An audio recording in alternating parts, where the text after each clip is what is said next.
masalah ya. Ketika ada pengajian Al-Quran,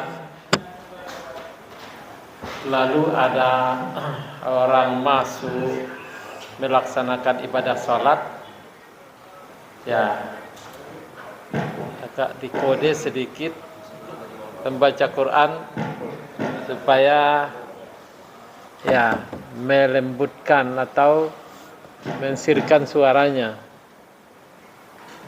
Lalu bagaimana kalau kultum ya? Ya. Kultum atau tausiah ya. Tapi kalau kita memang di Muhammadiyah akrabnya kultum. Maaf sedikit, saya nggak tahu perkembangan terakhirnya bagaimana. Tapi tahun 78 saya pernah mulai ya mengikuti musyawarah cabang IPM. Sudah itu musyawarah cabang Muhammadiyah. Itu setiap sesi itu ada kultumnya. Setiap sesi itu ada kultumnya. Ya, saya masih teringat kalau di IPM ada Pak Irham, hitam yang Bang Zainal Akil tahu, Irham. Kalau di Muhammadiyahnya almarhum Pak Tarmizi Zakaria, itu saja pemberi kultum. Ya. Jadi kultum itu 7 menit, tapi karena disebut-sebut Mesir Raya, untuk subuh usulan masyarakat jangan kultum lagi Ustadz. Apalah ya, kulibas, kuliah 15 menit, itu kulibas, kuliah 15 menit, terlalu pendek atau kultum. Jadi ketika ada tausiah atau apalah namanya, ya, ada orang yang sholat, mungkin tadi disampaikan kasus di masjid tadi. Ya memang agak sulit nih pertimbangannya. Pertama, ya ketika sholat memang seharusnya tidak ada yang mengganggu.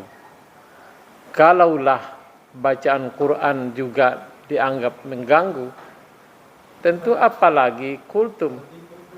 Nah, jadi barangkali jalan keluarnya mungkin dari abang dan guru kita ini adalah jalan keluarnya itu upayanya,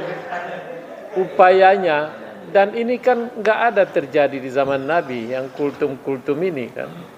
Ya upayanya di akhir atau di sebelum pelaksanaan sholat diumumkan bahwa nanti setelah selesai sholat atau setelah selesai zikir, ya ada kultum. Nah, dengan pengumuman itu hendaknya para musolli, ya orang-orang yang akan sholat sunat menahan diri, jangan sholat sunat dulu.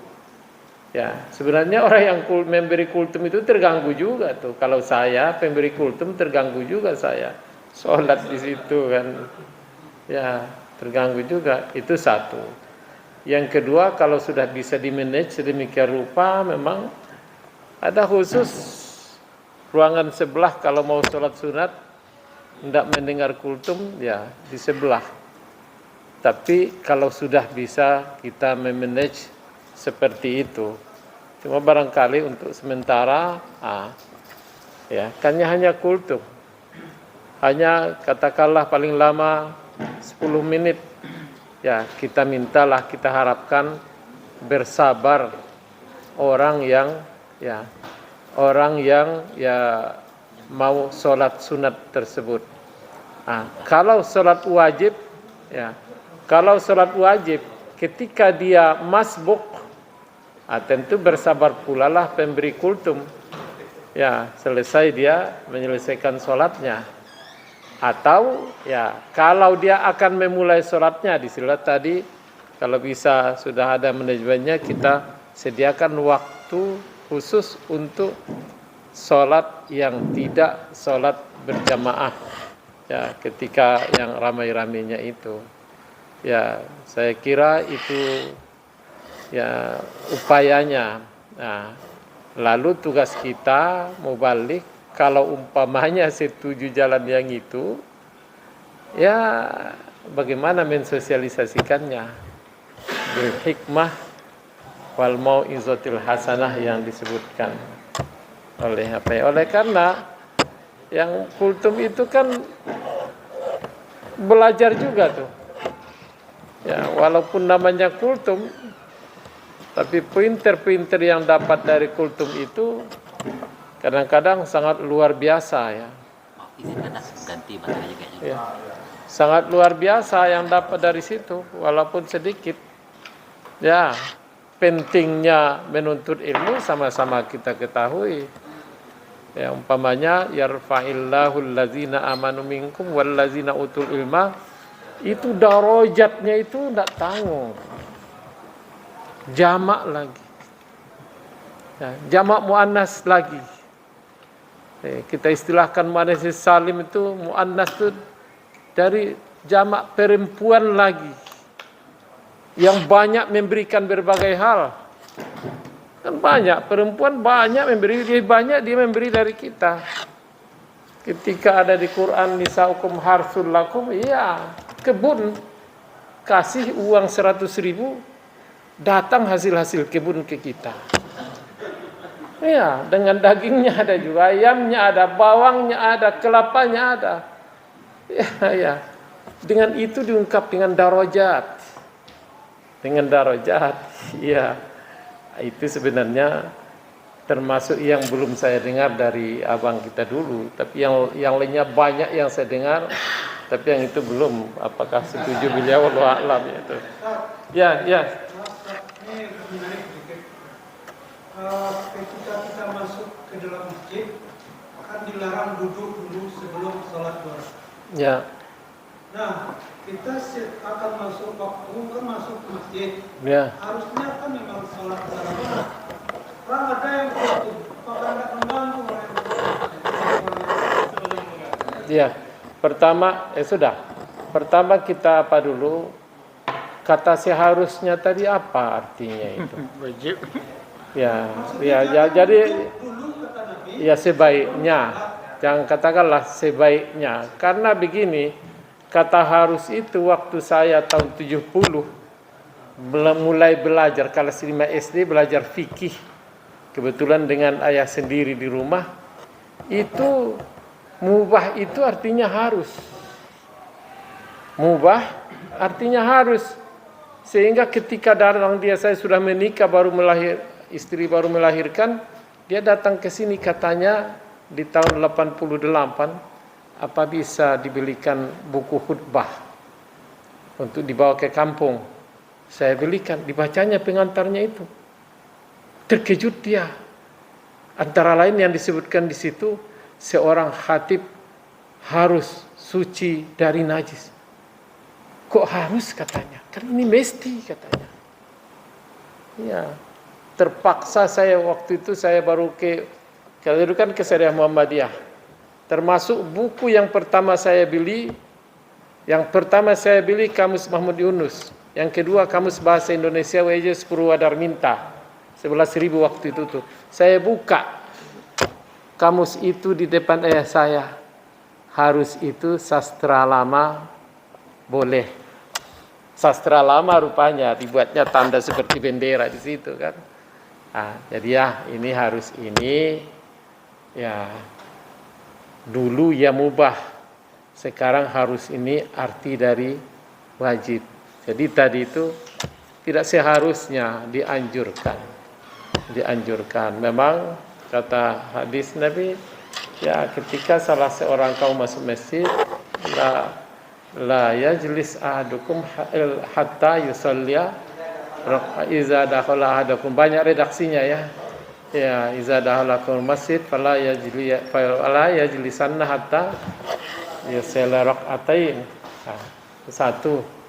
Sekarang umpamanya ya termasuklah tadi itu. Kalau dia mau duduk ya sholat dulu. Tapi orang khutbah, orang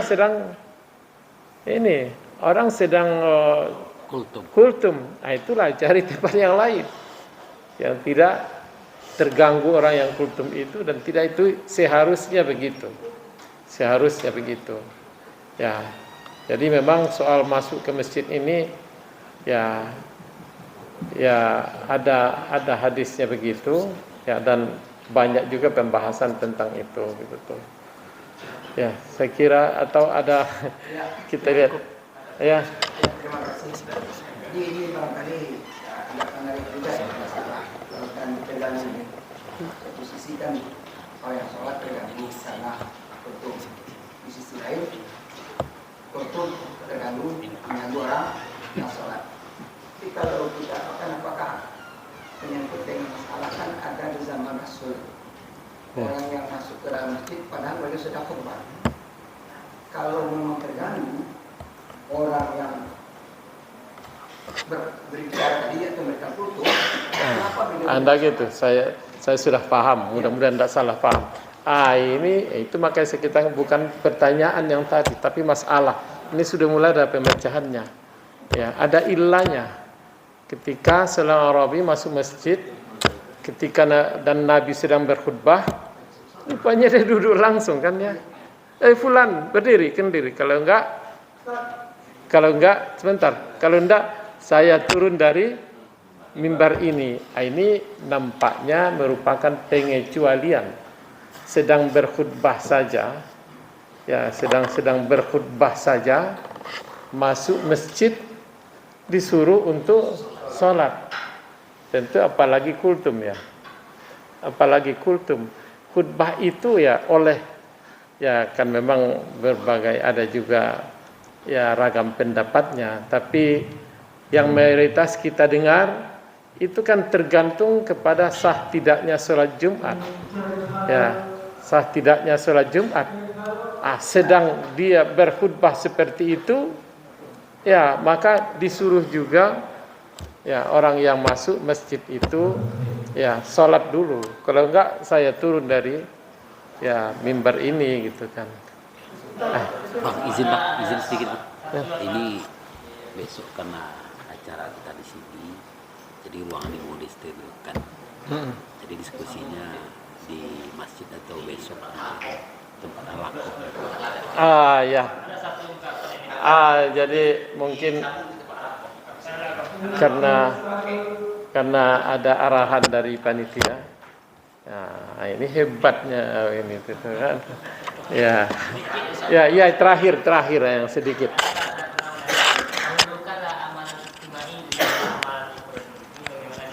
Dahulukan amal daripada amalan ifradi. Cuma ini adalah amalan secara berjemaah. Oh, ijtimai. Nah, bukan istimai. Kalau istimai nanti sadari istama. Ya. Dahulukanlah amalan ijtimai daripada ifradi. Ya.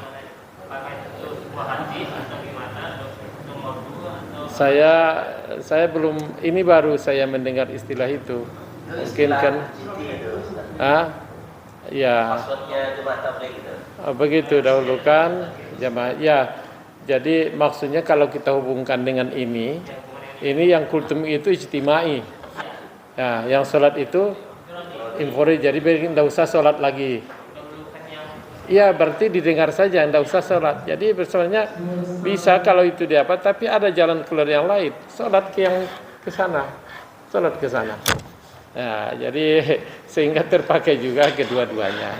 Saya kira itu ya, sebenarnya kalau ini memang tidak akan pernah puas-puas, apalagi diskusi saya yakin yang saya sampaikan itu mau tapi enggak lagi ada waktunya. Dan ya sebentar kita biarkan saja, kita tidak puas karena kita ini tidak yang rapat. Kita ini yang berdiskusi. Kalau rapat harus ada keputusan. Ini diskusi biar bersepeda berbeda. Mudah-mudahan kita ketemu lagi di kesempatan. Istilah Pak Mansur Malik dulu, semoga tidak puas. Ya, banyak maaf. Assalamualaikum warahmatullahi wabarakatuh.